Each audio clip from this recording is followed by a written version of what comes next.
నిరీక్షణ prayer house మరియు centre సంఘముల తరపున జీవము కలిగిన దేవుని నామములో మీ అందరికీ నా వందనములు. ఈ దినపు దేవుని మాట 55వ సంకీర్తన మొదటి చరణం.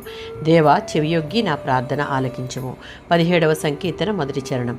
దేవుని కనికరం కృపల మీదనే కాక తన నమ్మకమైన విధేయతతో దేవుని చిత్తం మీద ఆయన మార్గాల మీద ఆధారపడి చేసిన తన ప్రార్థనను వినమని దావీదు దేవునికి మొరపెడుతున్నాడు.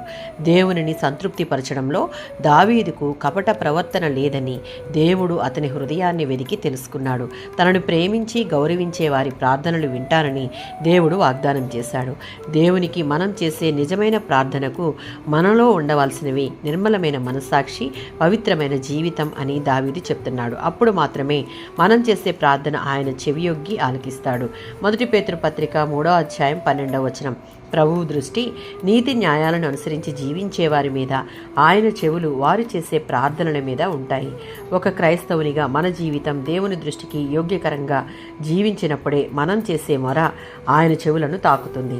54వ సంకీర్తన 1-2 చరణాలలో ఈ లోకంలో ఉన్నదేది ఇవ్వలేనటువంటి విడుదల, ఆనందం, రక్షణ దేవునిలోనే ఉంది.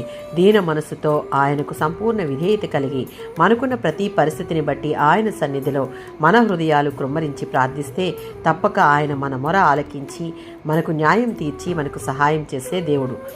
యోహాను సువార్త 14వ అధ్యాయం 13వ వచనం. మనం ఆయన నామంలో చేసే ప్రార్థన యేసు కోరిన విధంగా ఆయన వ్యక్తిత్వానికి, సద్గుణాలకు, ఆయన ఉద్దేశానికి అనువుగా ఉండేలా ప్రార్థించాలి. తండ్రిని, కుమారుణ్ణి మహిమపరిచే విధంగా ఆయన విశ్వాసం మీద, ఆయన అధికారం మీద నమ్మకంతో ప్రార్థిస్తే అలాంటి ప్రార్థనలను ఆయన అంగీకరించి వాటికి జవాబును దయచేస్తాడు. ఆమేన్.